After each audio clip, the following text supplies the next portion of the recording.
my Kinvians, and welcome to a new episode of Discovering DuckTales, the reboot / 2017 edition. I'll figure out how I still haven't figured out exactly how I'm going to say it in the videos. Anyway, yes, today we're going to be watching what was now actually the third episode aired, but the fourth episode I'm watching, The Great Dime Chase. And I can only assume that this is going to have to do with Scrooge's #1 dime. Or, it's his first dime, it's his #1 dime. So yeah. I don't know, I feel like there was an episode in the original series where it somehow got out of its case that Scrooge kept it in, and it just kind of kept rolling through the city. And basically the entire episode was them chasing the dime and just it bouncing back and forth. I don't know. I have a feeling it's going to be a bit more in-depth than that. But regardless, as usual, I'll shut up now and let's begin the episode. So, yeah, you'll hear less of me talking and we'll actually be able to see what goes on in this episode. So, let's get going. In 3, 2, 1, go. This show is so dumb. The remote's way over there. God, Louie. Be back at 6, Launchpad. We've a long, hard day of work. Where's Huey? Seriously, where's Huey? What is this place? I know that they're establishing, like, you know, the separate characters and everything. It's in here. But it's kind of weird that one of the brothers isn't there. Hi. Go away, Webby. We feel. Shut up, everyone. God. I've done something brilliant. Gyro. Gyro Gearloose, my head of research and development. Hi, Gyro. But we apology accepted. Only Oh. half my inventions turn evil.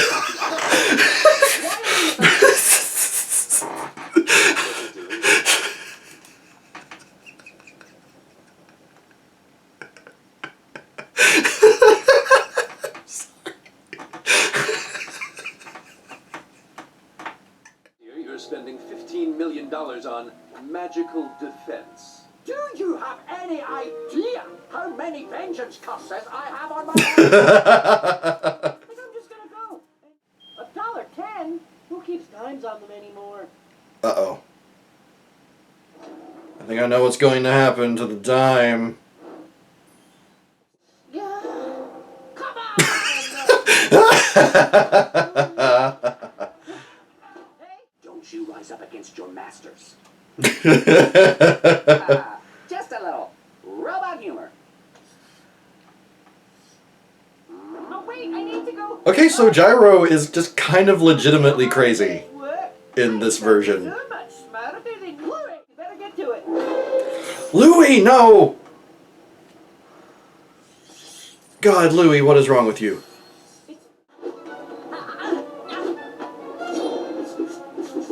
She's good. The art of organizing. Is definitely Hard work equals giant robot attack. Great life lesson, Scrooge. That's your fault, Louie. Entirely your fault. Definitely not evil. Look, they're all bad as loons, and if you fire them, they're definitely going to seek revenge. all in favor Fair of point. the bin and everyone in it far. Use your training. The most valuable knowledge must be earned. Okay, how much Creepy. is about us doing your work for you? About 50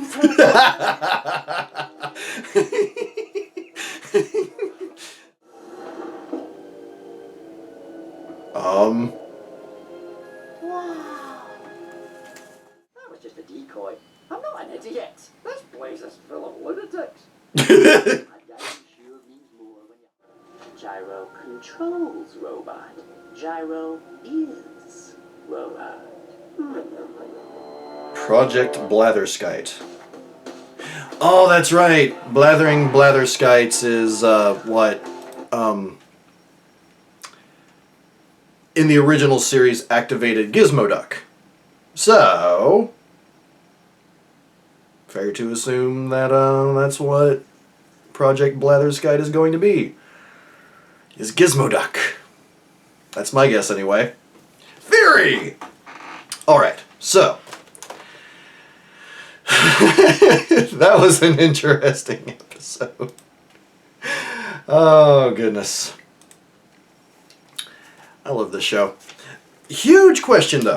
And really, I'm going to say, unless something else comes to mind while I'm talking, really the only negative I kind of have for this episode was the fact that Huey's nowhere around. It's like he's just not there. It's like the other two brothers are.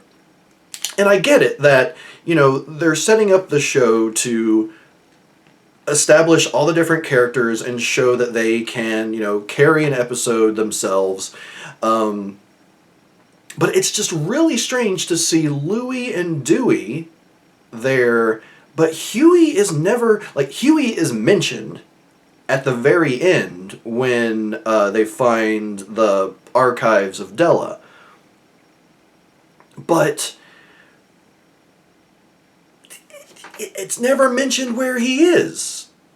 Again, it's like, I understand like why they might not mention, you know, Beakley or Donald or anyone else being there, but the fact that two of the three brothers are pretty much the main part of this episode, and the other one's just not there for any reason is just really weird to me.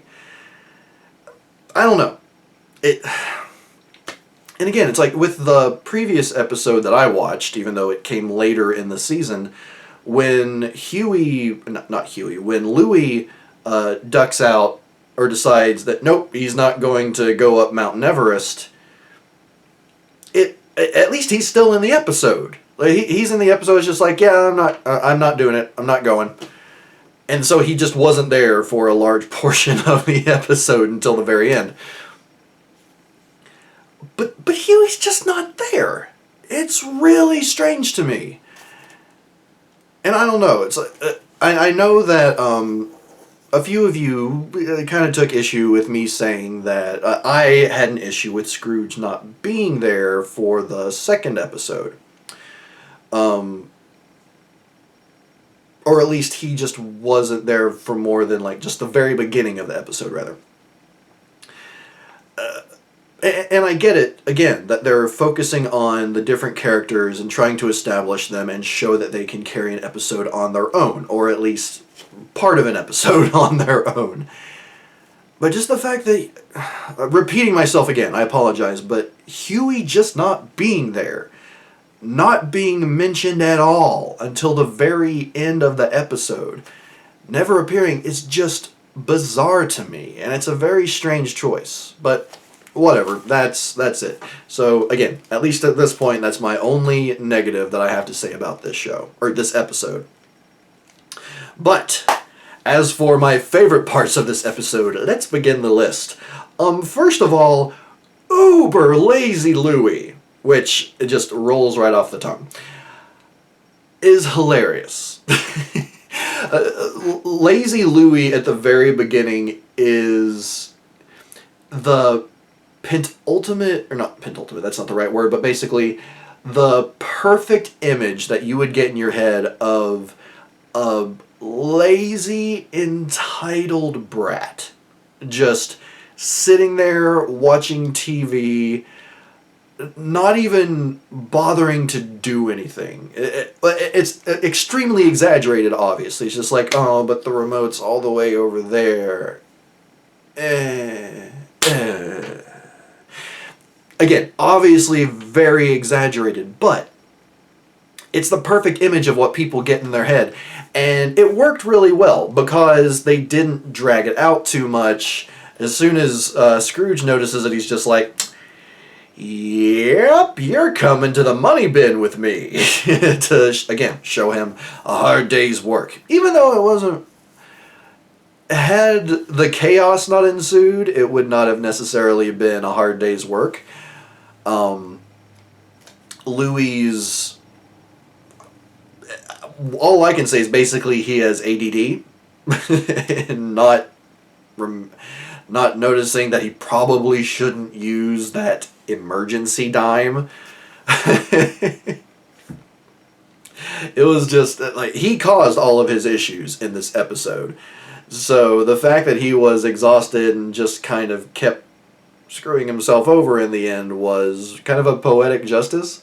I don't know. Louie is a weird character for me.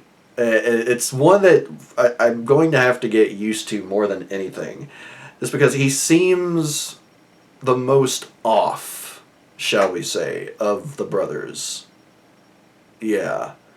I'm interested to see how his character evolves throughout the span of the show. But, moving on from Uber Lazy Louie, we have Della Duck, and just the mention of her and Dewey wanting to find out more. And again, I know that they're not going to like hit on the main parts of the storyline or the overarching storyline from episode to episode. But I did find it strange that this wasn't really brought up until this episode, again, in the order that they were aired, the third episode when Dewey saw the picture of Della with Scrooge and Donald back on the first episode. It's, I don't know, just the delay there seemed strange to me. But regardless, just the mention of her and bringing it up and the fact that they were really digging in and trying to find out more about her was intriguing to me and just a favorite part of this episode. My next favorite part of this episode, again, I'm sure that Webby mentioned her name when I was talking and therefore not fully paying attention to the episode, so I apologize there. But who I initially called Archives Lady, which then became Crazy Archives Lady, and then just, came down to Quack Faster, which is... Was she... I don't think she was a character in the original series. Maybe she was in the comics? I have no actual knowledge of the comics, so, she could be, and I just wouldn't know. But, yeah, she's crazy. I do love the fact that it was clear she was wanting them to do some of her work the entire time. Like, I thought that the entire thing was just going to be her messing with the kids entirely. Like, not having any actual information on Della, but just messing with them and getting them to do her work. But they established right at the end when Dewey said, "How much of this is you just wanting us to do your work for you?" About 50%. Amazing. I absolutely love that. So, yeah, I have no idea if she's ever actually going to appear again. I assume she may, since she is, like Gizmo, is one of the crazy people that work there at the money bin and would probably seek revenge against the vultures if they got fired. But, yeah, she was an interesting one, and just, I want to see more of her. I don't know what context they could bring her in, but I want to see more. Maybe just the next time they visit the archives to find out more about that little Della archive, the secret archive. But moving on. Gyro Gearloose. R&D.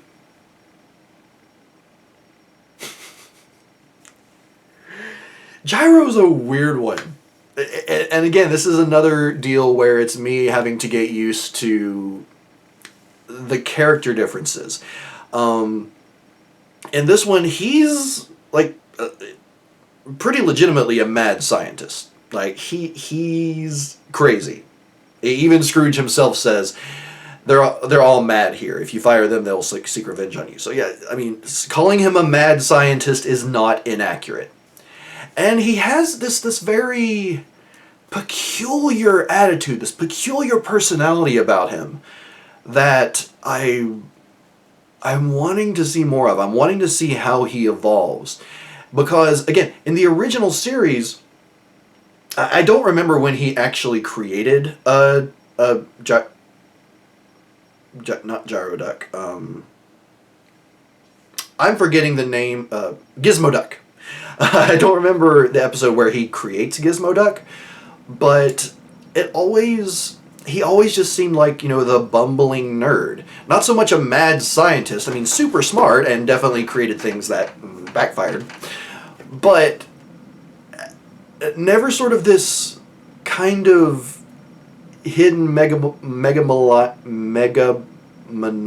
whatever the word is, megalomaniac. Never this underlying, just sinister, maybe evil, mad scientist vibe to him. Just always just this very lovable dork who happened to have, you know, the code word to turn into Gizmo Duck. Or no, wait, was it? It wasn't him that turned into Gizmo Duck. It was someone else. Okay, I think I'm mixing up, or my memories of the original series are a bit messed up, because I actually don't think it's not Gyro who turns into Gizmo Duck. No, because Gyro's always had, it's like that small beak. I'm not sure what bird he's supposed to be. I don't think it's a duck. But whoever it is, yeah, I don't know. Oh, my head hurts. It's too late for me to be doing this. It's too late for me to be speculating like this. Anyway, yeah, in the original series, he was always a sweet, adorable, if kind of accident-prone, super smart dork. So I'm interested to see how he evolves through the course of this show, and I hope he doesn't turn out to be a bad guy, just hopefully, you know, just crazy. A little bit of sinisterness there occasionally, but just crazy, but still a good guy. Because I would hate to see them turn him into a bad guy. It just doesn't seem right. Next, the mention of the fact that Scrooge has $15 million. I'm pretty sure it was million, not billion, but $15 million dedicated to magical defense. Because he has so many curses that have been placed on him. It's just like, he has to hedge his bets. He has to, you know, make sure that none of those curses are going to impact his money bin. I would advise him against hiring anyone that has had a previous role in the Defense Against the Dark Arts from Harry Potter, because they never really seem to keep their jobs, or stick around very long, or stay alive. Spoilers? At this point, I mean, sure, spoilers, whatever. Anyway, yeah, that was amazing. And then, you know, going back to Gyro, Lil Bulb, L-I-L Bulb, yes. I love how it immediately establishes that, while incredibly smart, as Gyro is, his AI, in many instances, has proven to be problematic, shall we say, and that it always, well, not always, about half the time, turns against its masters. Or actually, based on his checklist, maybe just all the time, because they were crossed out and then the others were put evil, so I think he's batting 100 on this one. No, wait, batting 1,000, rather. Baseball references. But yeah, Lil Bulb, I feel like Lil Bulb might have been okay. Like, he might not have gone completely in the direction of just going crazy and, you know, being evil, basically. Under two conditions. One, apparently Gyro put the wrong bulb in his head, which was a weird explanation. But I guess he's not evil anymore at this point, at least from what I saw. But then also, friggin' Louie. Louie, who caused this problem, decides to kick the potentially evil robot, which again, he was there when they were talking about how the AI tends to go evil. But maybe, again, he just has ADD and he's not paying attention. But he kicks it into the dimes and just treats it like trash. He treats it like trash. And he doesn't even care. He's not even paying attention while the thing is searching for the dimes. Or for the dime. And it's at that point that obviously Lil Bulb sees it's a way to get in and take over the body of this giant vacuum and become I don't know if its purpose wasn't necessarily to be evil, but to become more powerful, and therefore fulfill its job of finding the dime. In this case, it turned into dimes. But yeah, I don't blame Lil Bulb, or necessarily even Gyro, for what Lil Bulb ended up doing, because a good portion of that's on Louie. Louie's got problems, y'all. And I really hope that he, I really hope he has a character arc that reveals him to be a bit more of a good person that cares about others other than himself. Because I don't care for Louie as he is right now. At least in this particular instance where we had a lot of focus on him and just him. I'll get off that now. Anyway, yeah, Lil Bulb.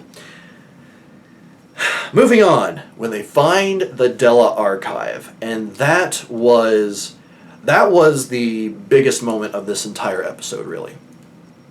When they find the archive, and they go in, and it's, you know, basically all of the information that has been kept on Della is in there, in that secret archive.